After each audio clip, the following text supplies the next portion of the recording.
Ma'am, this is my activity 2 color picker box. Mo na akong code, ma'am. Kaya mo na akong output.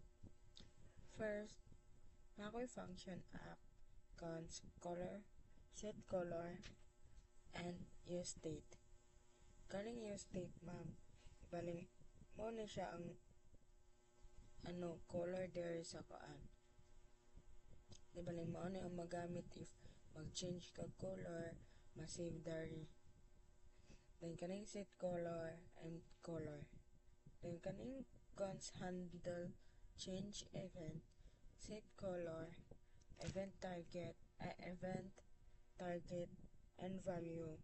Then kaning nga function, ma'am, nga mudagan nga function, ma'am, kung mupili ang user og bag-ong color, then ma-update sa color nga state, diba mo ni siya ma-change.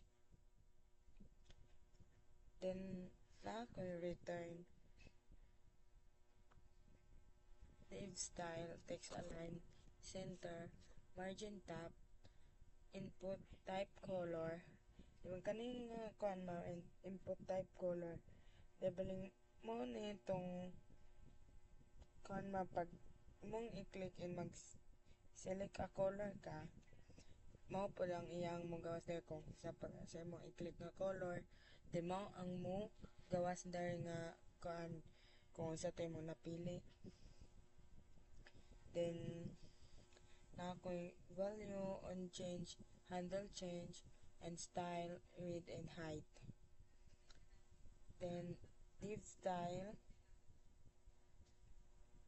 width, height, background color, margin, and border.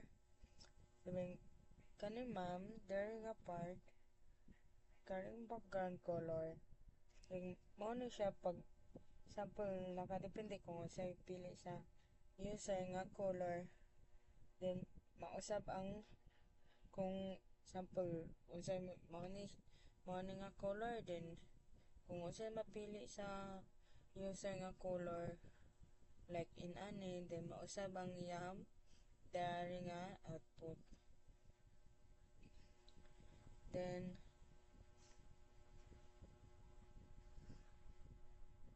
karang H2 color, ma'am, is mo ni ang panalitan ni kuan mo sample, ma'am, katong there sa kuan kani, din ibaling mo na siyang nagpakita nga color para makita ang color kung sa change or what. There's sa output, ma'am, di ba mo ang akong giingon, ma'am, nga pag mag-pick ang user og kuan magkuan siya color nga lahi nga color, di ba mo ate siya sa state, mo ang ma-update sample in ani, ma'am, then ay nakakuan lahi ng kuan there, ma'am, nga color niya, then lahi na pud iyahang both nga sa box color.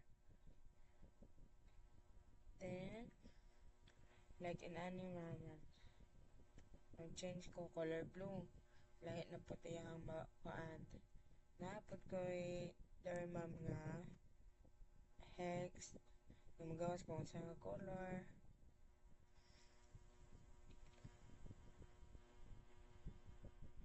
Like in na, ma'am.